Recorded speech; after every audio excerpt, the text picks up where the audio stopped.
Welcome back વિદ્યાર્થી મિત્રો, GUJCET crash કોર્સમાં આપનું હાર્દિક સ્વાગત છે। અગાઉ પણ આપને મેં વાત કરેલી જ છે, માત્ર આ જે વિડીયો છે એ ગુજકેટ પૂરતા મર્યાદિત નથી, પણ નીટમાં પણ આપણને ઉપયોગી થવાના છે। કારણ કે આ બધા વિડીયો લેક્ચરની અંદર આપણે ચેપ્ટરનું ક્વિક રિવિઝન કરીએ છીએ, એના બધા કોન્સેપ્ટ શીખીએ છીએ। એટલે જે લોકો નીટ આપવાના છે એને પણ આ વિડીયો લેક્ચર જે છે એ ખૂબ ઉપયોગી થવાના છે। આજના વિડીયો લેક્ચરની અંદર આપણે ચેપ્ટર નંબર 6 જે છે વિદ્યુત ચુંબકીય પ્રેરણ, એના કોન્સેપ્ટનું ક્વિક રિવિઝન કરવાના છીએ। ચાલો તો ચેપ્ટરની શરૂઆત કરીએ। તો ચેપ્ટર નંબર 6માં વિદ્યુત ચુંબકીય પ્રેરણની જ પહેલાં તો ઘટના જે છે એ કોને કહેવાય જોઈએ, તો કે જ્યારે વાહક સાથે સંકળાયેલું ચુંબકીય ફ્લક્સ બદલાય ત્યારે વાહકમાં પ્રેરિત EMF ઉત્પન્ન થાય છે અને એના લીધે વાહકમાં પ્રેરિત પ્રવાહ ઉત્પન્ન થાય છે। આ ઘટનાને શું કહેવાય? વિદ્યુત ચુંબકીય પ્રેરણની ઘટના કહેવાય। અને આ ઘટનાની શોધ ફેરેડે અને હેનરી નામના બે વૈજ્ઞાનિકોએ કરી હતી। એટલે એને રિલેટેડ આપણને પ્રયોગ પણ આપેલા છે, એક ચુંબકનો અને એક ગૂંચળાનો પ્રયોગ, બે ગૂંચળાનો પ્રયોગ। તો એની પણ આપણે થોડી ફટાફટ ચર્ચા કરી લઈએ કે આપણે એક ગૂંચળું લઈએ, એની સાથે ગેલ્વેનોમીટર જે છે એ જોડી દઈએ, બરાબર। અને જો ચુંબકને આગળ પાછળ ગતિ કરાવવામાં આવે તો ગૂંચળા સાથે સંકળાયેલું ચુંબકીય ફ્લક્સ બદલાશે, એટલે આમાં પ્રેરિત પ્રવાહ ઉત્પન્ન થશે અને ગેલ્વેનોમીટર આપણને આવર્તન દર્શાવશે। જ્યારે ચુંબકને આગળ તરફ ધક્કો મારવામાં આવે છે ત્યારે ધારો કે ગેલ્વેનોમીટર જમણી બાજુ આવર્તન બતાવે છે, તો ચુંબક જ્યારે પાછળની તરફ જશે ત્યારે ગેલ્વેનોમીટર જે છે એ વિરુદ્ધ દિશામાં આવર્તન જે છે એ બતાવે। આનાથી આપણને ખ્યાલ આવે કે ચુંબકની ગતિની દિશા બદલાય છે, એમ પણ અહીંયા પ્રેરિત EMF બદલાય છે। અને એ બદલાવાનું કારણ શું છે? તો કે જ્યારે ચુંબક નજીક આવે છે ત્યારે ફ્લક્સ વધે છે, તો એ વખતે પ્રેરિત પ્રવાહની દિશા અલગ હતી, અને જ્યારે ચુંબક દૂર જાય છે ત્યારે ફ્લક્સમાં ઘટાડો થાય છે, તો એ વખતે પણ પ્રેરિત પ્રવાહની દિશા અલગ છે। એટલે કે ફ્લક્સનો જે ફેરફાર છે એ પણ બદલાય એમ પ્રેરિત EMFની દિશા જે છે એ બદલાશે। તો આમાં ચુંબકનું ફ્લક્સ ગૂંચળા સાથે સંકળાતું હતું અને બદલાતું હતું। હવે બીજો કેસ જે છે એમાં બે ગૂંચળા છે, એક ગૂંચળામાંથી આપણે પ્રવાહ પસાર કરીએ અને એક ગૂંચળા સાથે ગેલ્વેનોમીટર જોડી દઈએ। હવે આ બેમાંથી કોઈ પણ એક ગૂંચળાને જ્યારે ગતિ કરાવવામાં આવશે ત્યારે આ ગૂંચળા સાથે સંકળાયેલું ફ્લક્સ બદલાશે અને એમાં પ્રેરિત પ્રવાહ જે છે એ ઉત્પન્ન થશે। હા, અહીંયા જરૂરી એવું નથી કે ભાઈ કોઈ પણ એકને જ ગતિ કરાવવા, આપણે બંનેને એક સાથે ગતિ કરાવી શકીએ, પણ બંનેને જ્યારે ગતિ કરાવીએ છીએ ત્યારે એક વસ્તુ એ ધ્યાન રાખવાનું છે કે બંનેનો સાપેક્ષ વેગ શૂન્ય થવો જોઈએ નહીં, નહીંતર ફ્લક્સ બદલાશે નહીં, તો પ્રેરિત EMF શું થશે? શૂન્ય થશે। એટલે એ વસ્તુ ખાસ ધ્યાન રાખવાની કે ફ્લક્સ સંકળાવાથી પ્રેરિત EMF ઉત્પન્ન થતું નથી, સંકળાયેલું ફ્લક્સ જે છે એ બદલાય છે ત્યારે પ્રેરિત EMF ઉત્પન્ન થાય છે। એવી રીતે બીજા કેસની અંદર શું કર્યું છે, આ જે ગૂંચળું છે એની સાથે સ્વિચ આપણે જોડી દીધી, સ્વિચ ઓન ઓફ કરશું એટલે એ રીતે અહીંયા ફ્લક્સ બદલાશે, વધશે ઘટશે, વધશે ઘટશે, એટલે ગેલ્વેનોમીટર જે છે આવર્તન દર્શાવે। એટલે આ બધા પ્રયોગની અંદર ચુંબકીય ફ્લક્સ બદલાવાથી પ્રેરિત EMF મળે છે, એને રિલેટેડ આપણને આ ત્રણ પ્રયોગો આપેલા છે। ખાસ આમાંથી તો કોઈ MCQ બનતા નથી, છતાં આપણે એક ચર્ચા કરી કે ભાઈ વાહક સાથે સંકળાયેલું ચુંબકીય ફ્લક્સ બદલાવાથી એમાં પ્રેરિત EMF ઉત્પન્ન થાય છે, પણ વાહક જે છે એ નાનો હોવો જોઈએ, કેમ કે જો મોટો વાહક હોય તો પાછો એમાં એડી પ્રવાહ ઉત્પન્ન થાય, જેની ચર્ચા આપણે આગળ પછી કરીશું। ચાલો, તો આ વિદ્યુત ચુંબકીય પ્રેરણ જે છે એના પ્રયોગની વાત હતી। એની પછી આપણે વાત કરીએ તો ચુંબકીય ફ્લક્સ છે, અગાઉ પણ આપણે વાત કરી ગયા છીએ કે ચુંબકીય ફ્લક્સનું સૂત્ર ફાઈ બરાબર શું છે? B × A છે, અથવા તો એને આપણે લખી શકીએ BA cos થીટા, જ્યાં થીટા જે છે એ B અને A વચ્ચેનો ખૂણો છે। જો B અને A એક જ દિશામાં હોય તો ફ્લક્સ ધન મળે, B અને A જે છે એ વિરોધી દિશામાં હોય તો ફ્લક્સ જે છે એ ઋણ મળશે। ચુંબકીય ફ્લક્સનો એકમ જે છે એ વેબર છે। વિદ્યુત ફ્લક્સ અદિશ રાશિ છે, કારણ કે ચુંબકીય ફ્લક્સ અદિશ રાશિ છે, કારણ કે એ શું દર્શાવે છે? કોઈ સમતલને લંબ પસાર થતી ચુંબકીય ક્ષેત્ર રેખાઓની સંખ્યા દર્શાવે છે, એટલે અદિશ રાશિ થશે. ફ્લક્સ ધન હોવું એનો અર્થ ખાલી એટલો જ થાય કે બી અને એ જે છે એ સમાન દિશામાં છે, અને ફ્લક્સ જો ઋણ હોય તો એનો અર્થ એવો થાય કે બી અને એ પરસ્પર વિરોધી દિશામાં છે. બરાબર. ચાલો, એની પછી પ્રેરિત ઈએમએફ માટે ફેરેડેનો નિયમ છે. ફેરેડેએ પ્રેરિત ઈએમએફનું મૂલ્ય નક્કી કરવા માટેનું સૂત્ર આપ્યું, એટલે ખાસ એમસીક્યુમાં આ પૂછાય છે કે ફેરેડેનો નિયમ જે છે એ શું આપે છે. તો એમાં ખાસ ધ્યાન રાખજો કે ફેરેડેનો નિયમ પ્રેરિત ઈએમએફનું મૂલ્ય આપે છે, કારણ કે એને નિયમમાં ફેરેડેએ ક્યાંય દિશાની વાત કરી નહોતી, એટલે ફેરેડેનો નિયમ ફક્ત પ્રેરિત ઈએમએફનું મૂલ્ય આપે છે. બરાબર. એને શું કીધું કે બંધ પરિપથમાં ઉદ્ભવતું પ્રેરિત ઈએમએફ જે છે એ એના ફ્લક્સના ફેરફારના દરના ઋણ મૂલ્ય જેટલું હોય છે, એટલે કે E બરાબર -d∅/dt. અને માઇનસ નિશાની આપણે શું કામ મૂકીએ છીએ? લેન્ઝના નિયમ પરથી મૂકીએ છીએ. બરાબર. અને લેન્ઝનો નિયમ જે છે આગળ આપણે ચર્ચા કરશું. જો n આટા ધરાવતું કોઈ ગૂંચળું હોય તો પ્રેરિત ઈએમએફનું સૂત્ર તમે લખી શકો E બરાબર -n d∅/dt. હવે જો તમને ફ્લક્સનો ફેરફાર આપેલો હોય તો આ જ સૂત્ર જે છે n ∅2 - ∅1 ∆t એવી રીતે લખી શકો. બરાબર. જો તમને ચુંબકીય ક્ષેત્રનો ફેરફાર આપેલો હોય તો ફ્લક્સનું સૂત્ર જે છે એ B × A થાય, એને કોમન કાઢીએ તો આવી રીતે લખી શકો B2 - B1 / ∆t. એટલે આ અલગ અલગ સ્વરૂપો છે એને લખવાના. જો આપણને કોઈ ખૂણાનો ફેરફાર આપેલો હોય તો NBA cos θ2 - cos θ1 એના છેદમાં ∆t. એટલે આવી રીતે અલગ અલગ સ્વરૂપે આપણે પ્રેરિત ઈએમએફનું સૂત્ર જે છે એ લખી શકીએ છીએ. બરાબર. હવે છે ઈએમએફ જ તે, એટલે પ્રેરિત ઈએમએફનો આપણને એકમ પૂછે તો શું આવશે? વોલ્ટ આવશે અથવા તો જૂલ પ્રતિ કુલમ આવશે, કેમ કે ઈએમએફ અગાઉ આપણે ચર્ચા કરેલી જ છે, એટલે એ ખાસ ધ્યાન રાખજો. એનો એકમ શું થશે? વોલ્ટ જ થશે પ્રેરિત ઈએમએફનો. બરાબર. પ્રેરિત ઈએમએફના સૂત્ર ઉપરથી આપણે પ્રવાહ પણ વ્યાખ્યાયિત કરી શકીએ છીએ. I બરાબર જે છે એ શું થાય? E/R, જ્યાં R જે છે એ અવરોધ દર્શાવે છે, E જે છે ઈએમએફ. તો એના પરથી આપણે પ્રવાહ જે છે એ પણ મેળવી શકીએ છીએ. જો વિદ્યુતભારની ગણતરી કરવી હોય તો ∆Q બરાબર શું થશે? ∆ϕ/R. n આટા ધરાવતું હોય તો NBA/R એવી રીતે લખી શકાય. ફ્લક્સનો ફેરફાર આપ્યો હોય તો ∅2 - ∅1/R એવી રીતે પણ લખી શકો. બરાબર. n આટા માટે આટાની સંખ્યા સરખી હોય તો કોમન n લખી શકો. એટલે આવી રીતે આપણે એનો વિદ્યુતભાર પણ મેળવી શકીએ છીએ, પાવરની ગણતરી પણ કરી શકીએ છીએ. P બરાબર E²/R. વ્યય થતા પાવરની ગણતરી આપણે કરવી હોય તો P બરાબર I²R. અમુક કોમન જે છે એ તો ચેપ્ટર 3ની અંદર એ પાવરના એના સૂત્રો તો આવી જ ગયા છે. ખાસ અહીંયા ઈએમએફ જે છે, વિદ્યુતભાર જે છે એ આપણે ખાસ સમજવાનું છે. એની પછી જે છે લેન્ઝનો નિયમ જે છે. ચાલો, લેન્ઝનો નિયમ શું આપે છે? આ પણ એમસીક્યુમાં પૂછાય છે. આના પરથી બે થિયોરેટિકલ એમસીક્યુ જે છે એ નીકળે. એક તો સૌથી પહેલી વાત, લેન્ઝના નિયમ ઉપરથી શું મળે? તો કે પ્રેરિત ઈએમએફની દિશા મળે. બીજી વાત કે લેન્ઝનો જે નિયમ છે એ કયા નિયમને રજૂ કરે છે? તો એ પણ ધ્યાન રાખવાનું કે લેન્ઝનો નિયમ ઉર્જા સંરક્ષણના નિયમને રજૂ કરે છે. અને લેન્ઝનો નિયમ શું કહે છે કે પ્રેરિત ઈએમએફ એવી દિશામાં ઉત્પન્ન થાય છે કે જેના લીધે ઉત્પન્ન થયો એનો જ વિરોધ કરતી દિશામાં ચુંબકીય ક્ષેત્ર જે છે એ ઉત્પન્ન કરે. એટલે કે ઇન શોર્ટ, લેન્ઝના નિયમ પ્રમાણે પ્રેરિત ઈએમએફ જે છે એ જેના લીધે ઉત્પન્ન થયું છે એનો જ વિરોધ કરે છે. બીજા શબ્દમાં કહેવું હોય તો કે પ્રેરિત ઈએમએફ વાહક સાથે બદલાતા ચુંબકીય ફ્લક્સના ફેરફારનો વિરોધ કરે છે. એવી રીતે પ્રેરિત ઈએમએફ ઉત્પન્ન થાય.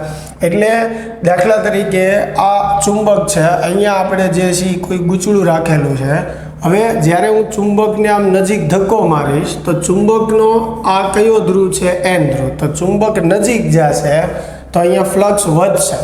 ફ્લક્સ વધશે એટલે પ્રેરિત EMF એવી રીતે ઉત્પન્ન થશે એનો વિરોધ કરવા માટે, એટલે કે ઘટાડવા માટે. તો હવે ઘટાડવા માટે સીધી વાત છે કે સામે આ ગૂંચળું જે છે એ પણ કયો ધ્રુવ બનવો પડે? એન ધ્રુવ. એટલે આ બાજુથી જોતા મને ગૂંચળાની અંદર પ્રવાહ વિષમ ઘડી દિશામાં ફરતો દેખાશે. એટલે એના લીધે આ ગૂંચળું જે છે એન ધ્રુવ તરીકે વર્તશે. એટલે એ ગૂંચળાને શું કરશે? અપા કરશે. એટલે ગૂંચળું દૂર જશે. ફરીને પાછું EMF આપણે જોઈતું હોય, પાછો ધક્કો મારીએ, પાછો આ એન ધ્રુવ બનશે. સેમ એવી રીતે જો આ એસ ધ્રુવ હોત અને ચુંબકને હું નજીક લઈ જાત, બરોબર છે, તો પણ ફ્લક્સ વધે. તો વિરોધ કરવા માટે સામો શું બનવો પડે? એસ ધ્રુવ બનવો પડે. એટલે કે આ બાજુથી જોતા ગૂંચળામાં પસાર થતો પ્રવાહ સમઘડી દિશામાં હશે. બરાબર. હવે સમજો કે આ એન ધ્રુવ છે અને ગૂંચળાને હું દૂર લઈ જાઉં છું, સોરી, ચુંબકને હું દૂર લઈ જાઉં છું. તો અહીંયા એન ધ્રુવ આમ દૂર જશે એટલે અહીંયા ફ્લક્સ ઘટશે. ઘટે એટલે ગૂંચળાની અંદર ઉદ્ભવતું પ્રેરિત EMF વધારવા માટે પ્રયત્ન કરશે અને એને વધારવા માટે ચુંબકને આકર્ષવું પડે. આકર્ષવા માટે અહીંયા કયો ધ્રુવ બનવો જોઈએ? એસ ધ્રુવ. બરોબર. એટલે કે સમઘડી દિશામાં પ્રવાહ પસાર થતો હશે એટલે આ એસ ધ્રુવ તરીકે વર્તશે. એટલે ચુંબક જે છે એ આકર્ષણ નજીક ખેંચી શકે. તો જ્યારે ગૂંચળાની સમક્ષ ચુંબકનો એન ધ્રુવ છે અને ચુંબકને આપણે દૂર લઈ જતા હોઈએ તો અહીંયા પસાર થતો પ્રવાહ સમઘડી દિશામાં હશે. બરાબર. એટલે આવી રીતે આપણે કહી શકીએ કે લેન્ઝના નિયમ પ્રમાણે પ્રેરિત EMF જે છે એ ચુંબકીય ફ્લક્સના ફેરફારનો વિરોધ કરે છે. બરાબર. ચાલો આગળ વધીએ આપણે ચેપ્ટરમાં. તો એની પછી જે છે એ ગતિકીય EMF. હવે ખાસ એક વસ્તુ અહીંયા સમજી લેજો કે પ્રેરિત EMF અને ગતિકીય EMF જે છે એ ક્યારે અલગ પડે છે. જેમ કે આપણે એક શરૂઆતમાં પ્રયોગની વાત કરી કે ભાઈ આ ગૂંચળું છે, ગૂંચળાની નજીક આપણે એક ચુંબક રાખેલું છે. બરાબર. તો જ્યારે હું આ ચુંબકને ગતિ કરાવીશ આગળ પાછળ ત્યારે અહીંયા ગૂંચળા સાથે સંકળાયેલું ફ્લક્સ બદલાશે અને ગૂંચળામાં પ્રેરિત EMF ઉત્પન્ન થશે.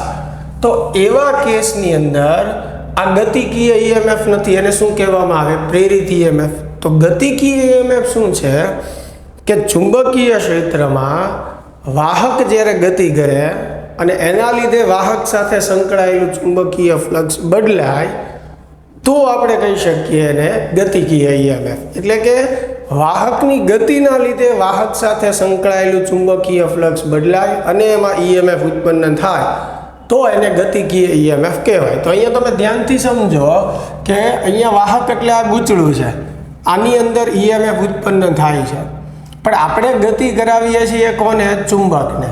બરાબર. વાહક તો એટલે કે ગૂંચળું તો સ્થિર જ છે. બરાબર. એટલે અત્યારે એ કયું છે? પ્રેરિત EMF છે. પણ ચુંબકને ગતિ કરાવવાની બદલે જો હું આ ગૂંચળાને ગતિ કરાવું આગળ પાછળ, બરાબર, ચુંબક સ્થિર રાખીએ અને ગૂંચળાને આપણે ગતિ કરાવીએ તો સીધી વાત છે કે વાહક ગતિ કરે છે અને એમાં EMF ઉત્પન્ન થાય છે. એટલે એ કેસમાં આપણે એને શું કહી શકીએ? ગતિકીય EMF કહી શકીએ. બરાબર. તો એની માટે આપણે ટેક્સ્ટબુકમાં એમાં જે આપણને થિયરી આપી છે કે ભાઈ ચુંબકીય ક્ષેત્રની અંદર એક U આકારનો સળિયો હોય, એની ઉપર L લંબાઈનો એક PQ સળિયો જે છે આપણે રાખીએ અને એને V જેટલા અચળ વેગથી ગતિ કરાવવાનો પ્રયત્ન કરીએ તો આ સળિયો જ્યારે ચુંબકીય ક્ષેત્રમાં ગતિ કરશે ત્યારે એક છેડો એનો ધન બનશે, એક છેડો ઋણ બનશે, જેના લીધે અહીંયા પ્રેરિત EMF જે છે એ ઉત્પન્ન થશે. બરાબર. અને એના લીધે સળિયાની અંદર પ્રેરિત પ્રવાહ પણ ઉત્પન્ન થશે. તો અહીંયા સળિયાની ગતિના લીધે એની અંદર EMF ઉત્પન્ન થાય છે. એટલે સળિયામાં ઉદ્ભવતું EMF જે છે એને આપણે ગતિકીય EMF કહી શકીએ. બરાબર. અને કયો છેડો ધન બને છે, કયો ઋણ, એ પણ આપણે નક્કી કરી શકીએ. દાખલા તરીકે આ કોઈ Q વિદ્યુતભાર છે તો જેમ સળિયો ગતિ કરશે એમ સાથે સાથે વિદ્યુતભારે ગતિ કરશે. જમણા હાથના હથેળીના નિયમ પ્રમાણે ચુંબકીય ક્ષેત્રની દિશામાં તમે આંગળી રાખો, વેગની દિશામાં અંગૂઠો રાખો, તો હથેળી જે દિશામાં આવે એ દિશામાં બળ લાગતું હોય. તો ધન વિદ્યુતભાર પર લાગતું બળ ક્યાં હશે? ઉપર તરફ. તો ઋણ માટે નીચે તરફ. એટલે એક છેડો ધન, એક છેડો ઋણ બનશે. એટલે ધનથી ઋણ તરફનો એક પ્રવાહ રચાશે. બરાબર. એટલે અહીંયા આ ગતિકીય ઈએમએફ રચાય છે અને એના લીધે સળિયાની અંદર પ્રવાહ રચાય છે. તો આ ગતિકીય ઈએમએફનું સૂત્ર આપણને ખ્યાલ છે. ઈ બરાબર શું છે? BVL. જ્યાં બી ચુંબકીય ક્ષેત્ર દર્શાવે છે, વી જે છે વાહકનો વેગ અને એલ જે છે વાહકની એટલે કે સળિયાની લંબાઈ દર્શાવે છે. બરાબર. જ્યારે આપણે આ સળિયાને ગતિ કરાવશું એટલે એની અંદર ધારો કે આઈ જેટલો પ્રવાહ જે છે એ ઉત્પન્ન થયો, તો એ પ્રવાહના લીધે લેન્ઝના નિયમ પ્રમાણે વિરોધી દિશામાં F બરાબર BIL જેટલું બળ લાગશે. એટલે વેગ અચળ રાખવા માટે આપણે એ જ દિશામાં BIL જેટલું બળ જે છે એક્સ્ટ્રા આપવું પડશે. એટલે અહીંયા સળિયાનો વેગ અચળ જાળવી રાખવા માટે આપવું પડતું બળ જે છે એ કેટલું થઈ જશે? BIL જેટલું થઈ જશે, જેને તમે આવી રીતે લખી શકો છો. પાવરનું સૂત્ર જે છે, બરાબર, એ તમે આવી રીતે પણ લખી શકો છો. B²L²V²/R. કેપિટલ R જે છે એ શું દર્શાવે છે? અવરોધ દર્શાવે છે, યાંત્રિક પાવર ને એ બધું. પણ ખાસ આપણને ટેક્સ્ટ બુકમાં એ બધું નથી આપેલું એટલે બહુ એની ચર્ચા નથી કરતો. પણ ગતિકીય ઈએમએફનું સૂત્ર છે. પછી ખાસ જે મેં કીધું કે સળિયાનો વેગ અચળ જાળવી રાખવા માટે આપણે કેટલું બળ લગાડવું પડશે? F બરાબર BIL જેટલું આપણે બળ લગાડવું પડશે. પાવર તમારે મેળવવું હોય તો P બરાબર E × I કરીને મેળવી શકો છો. પછી આઈની જગ્યાએ તમે શું લખી શકો? E/R. બરાબર. તો E ગુણ્યા E²/R. હવે ઈની કિંમત મૂકી દો. E કેટલું છે? તો કે BVL વર્ગ કરો. બરાબર. આવી ગયો આ પાવર. ચાલો આગળ વધીએ. હવે એની પછી જે છે એડી પ્રવાહો. ચાલો, તો ગતિકીય ઈએમએફની તો આપણે વાત કરી. હવે આમાં એ સમજવાનું છે આપણે કે જ્યારે વાહક નાનો એવો એટલે કે તાર હોય કે ગૂંચળું હોય અને એની સાથે સંકળાયેલું ફ્લક્સ જે છે એ બદલાય, તો એની અંદર પ્રેરિત ઈએમએફ જે છે એ ઉત્પન્ન થાય. અને જો વાહક ગતિ કરતો હોય તો ગતિકીય ઈએમએફ આપણે કહીએ. પણ ગૂંચળું, તાર, એની બદલે કોઈ પ્લેટ હોય, કોઈ મોટો વાહક હોય, તો મોટા વાહક સાથે સંકળાયેલું ચુંબકીય ફ્લક્સ બદલાવાથી વાહકની અંદર ઘૂંભરી સ્વરૂપે, બંધ ગાળા સ્વરૂપે પ્રવાહો ઉત્પન્ન થાય છે. એટલે કે એક જ જગ્યાએ આવી રીતે આમ ઘૂંભરી સ્વરૂપે પ્રવાહો જે છે ઉત્પન્ન થાય. આવા પ્રવાહો જે છે એને એડી પ્રવાહ કહેવાય. બરાબર. અને એડી પ્રવાહનું અવલોકન સૌ પ્રથમ ફુકો નામના વૈજ્ઞાનિકે કર્યું. અને એરાગોએ દર્શાવ્યું કે એડી પ્રવાહના લીધે વાહકની ઉર્જાનો શું થાય છે? વ્યય થાય છે. બરાબર. તો હવે એડી પ્રવાહના લીધે થતો વ્યય જે છે એ ઘટાડવા માટે શું કરવાનું? તો કે લેમિનેટેડ કોર અથવા લેમિનેટેડ એસેમ્બલી, સ્લોટવાળી એસેમ્બલીનો ઉપયોગ કરવાનો. એટલે કે કોઈ રચનામાં ધારો કે ધાતુની આટલી પ્લેટ જે છે એનો ઉપયોગ થાય છે, તો સમગ્ર ધાતુની પ્લેટ લઈએ તો આમાં એડી પ્રવાહ જે છે એ ખૂબ માત્રામાં ઉત્પન્ન થશે. એટલે ઉર્જા આપણી વ્યય થઈ જશે. તો સમગ્ર પ્લેટ લેવાની બદલે પ્લેટના પાતળા ભાગ કરવાના અને દરેક ભાગ વચ્ચે અવાહક પડ જોડીને એને જોડી દેવાના. બરાબર. એટલે એકદમ પાતળા લેમિનેટેડ ભાગ લેવાના. દરેક ભાગને અવાહક ઇન્સ્યુલેટરથી આપણે ચોંટાડવાના છે અને પછી એવી રીતે સળંગ પ્લેટ બનાવવાની. એટલે આ ગાળાઓ નાના થઈ જશે. એટલે એડી પ્રવાહના ગાળા જે છે એ કપાઈ જશે, જેના લીધે એડી પ્રવાહના લીધે થતો વ્યય જે છે એ ઘટી જશે. એડી પ્રવાહના ઉપયોગની વાત કરીએ તો ઇન્ડક્શન ભઠ્ઠીની અંદર, ઇલેક્ટ્રિક બ્રેકિંગ સિસ્ટમની અંદર, વાહનમાં સ્પીડોમીટરની અંદર, પાવર મીટરની અંદર અને ગેલ્વેનોમીટરની અંદર. બરાબર. આ 5 જગ્યાએ આપણને એડી પ્રવાહનો ઉપયોગ પણ જોવા મળે છે.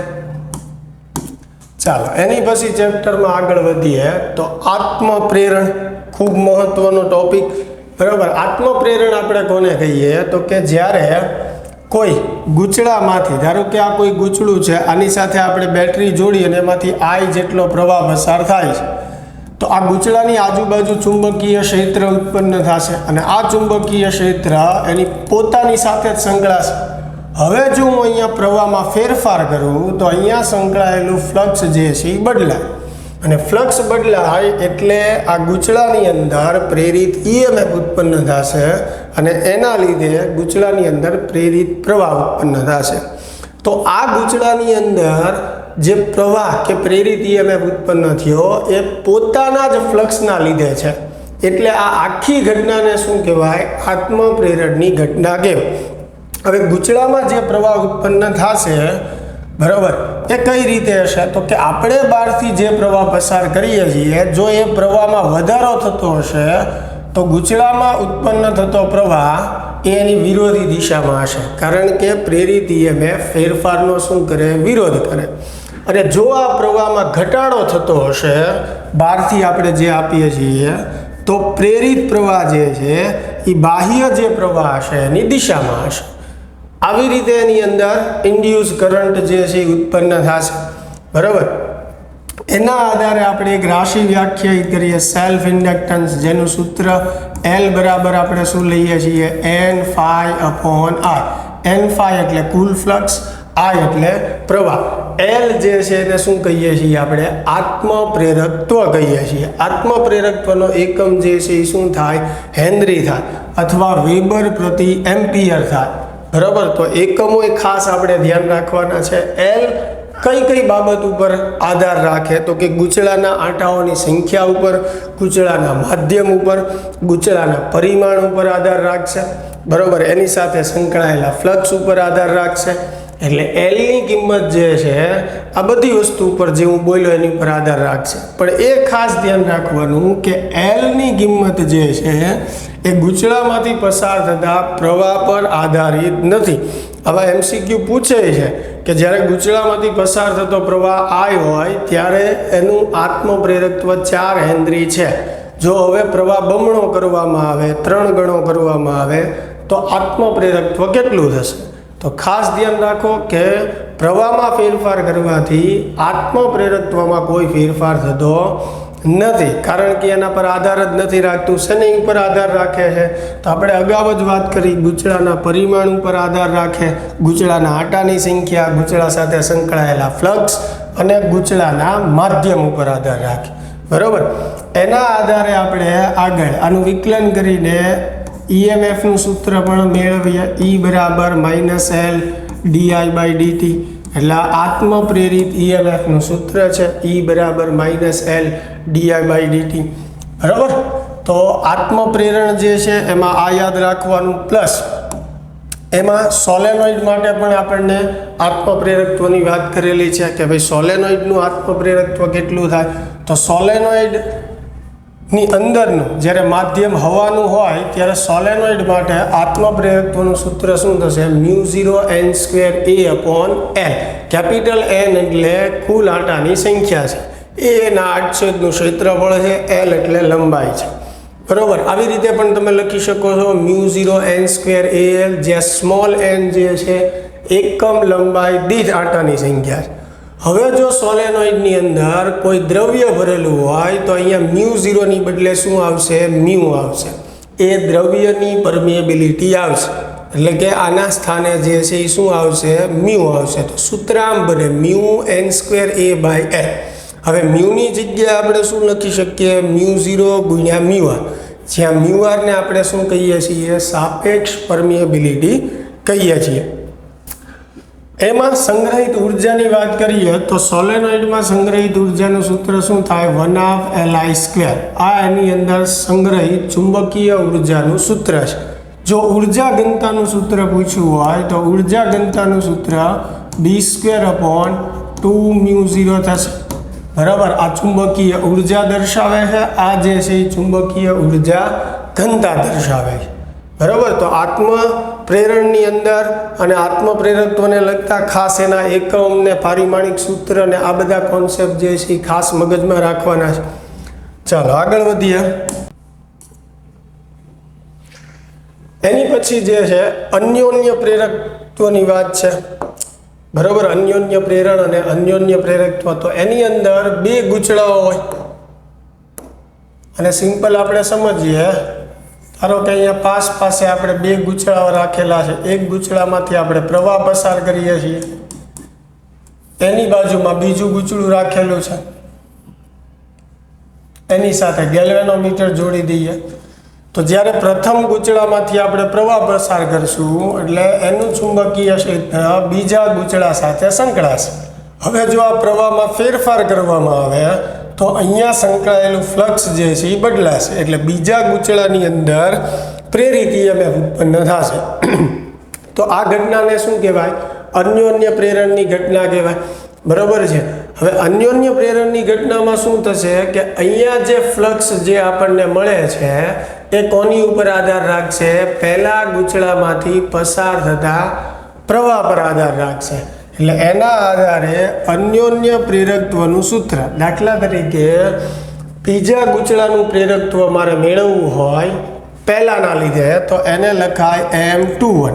M21 નો અર્થ શું થયો કે બીજા ગૂંચળાનું પ્રેરકત્વ પહેલા ગૂંચળાની સાપેક્ષે, તો એનું સૂત્ર થશે N252, એટલે કે બીજા ગૂંચળાનું કુલ ફ્લક્સ છેદમાં શું આવશે? I1, એટલે કે પ્રથમ ગૂંચળામાંથી પસાર થતો પ્રવાહ.